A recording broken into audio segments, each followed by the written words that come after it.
Peggy 12.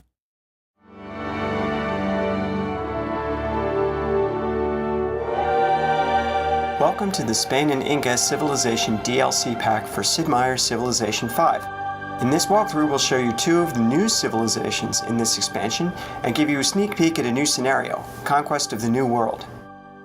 Dios bendiga a aquellos que lo merezcan. Soy Isabel de Meet Spagna. Queen Isabella. She's back in Civilization 5 to lead the Spanish civilization. Each civilization in Sid Meier'S Civilization 5 has a unique ability, and Spain's power is called 7 Cities of Gold. Spain gets a gold bonus for discovering a natural wonder, and this bonus is enhanced if Spain is the first civilization to find it.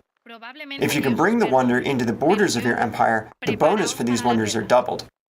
A good effective playstyle with Spain is to explore the world as soon and as broadly as possible, looking for new lands to settle in the remote corners and finding as many natural wonders as you can. You want to send ships and scouts out over the horizon as quickly as possible. Here we've got a game underway and we can show you some of the power of the Spanish Empire. Spain has two unique military units. The first is the Tercio, which replaces the musketman. The Tercio has a higher combat strength and gets a substantial bonus against mounted forces. But it's also more expensive to build, so don't plan to overwhelm your enemies with numbers. The Conquistador is Spain's replacement for the Knight. This unit is a strong scout for exploring new lands, and like all other mounted units, it has excellent speed. But its cool power is that it can settle new cities on a different continent than the one where the capital resides. So, if Spain is a broad and expansive empire, then the Incan civilization is a neat contrast, and we'll take a look at them now. Here's mighty Pachacuti, the Earthshaker. The Incans are a civilization that excels at creating impenetrable mountain enclaves. The Great Andean Road ability lets their units ignore terrain costs when moving into any tile with a hill. Also, they don't pay any maintenance costs for improvements in hills, and their tile improvements elsewhere only cost half as much. Terrain that would stop other units or slow a city's growth to a crawl is nothing to the Inca. This is the kind of map where the Inca excel, one with lots of hills and mountains where a player can tuck up and use his unique units and unique tile improvement to his best ability. The Incan unique unit is the Slinger, and this replaces the ancient era Archer.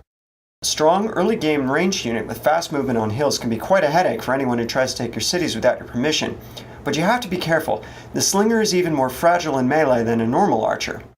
If enemies do close with it, it does have a promotion that gives it a chance to escape before the melee attack can occur, so you can run away and fight another day. The Incans also get a unique tile improvement, the Terrace Farm.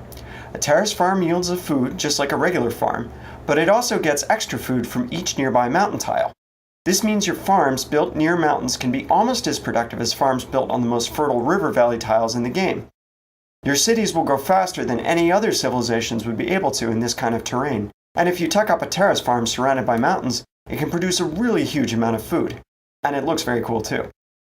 So you can see that between the mountains that protect us and give us food, and our Slinger unit to defend our borders, we're ready to build the Incan civilization as a citadel, from where we can pursue our victory without being bothered by the rest of the world. These two civilizations and 4 civs from Civilization 5 come together in a special scenario with this DLC called Conquest of the New World. You'll be able to play as either a European or native power. The object of the scenario is to be the first civilization to score victory points by finding treasure and bringing it back to your capital. You'll be able to create treasure from razing the cities of your enemies or finding the legendary wonders of El Dorado and Potosi. Be careful though, scurvy will plague your ships until you build a navigational school, and once the piracy technology is discovered, then war is almost a certainty between the European powers. Native players will have to hold off against the onslaught of foreign invaders and the machinations of the other native civilizations too. And while all this goes on, time is ticking. You've only got 100 turns to win the scenario.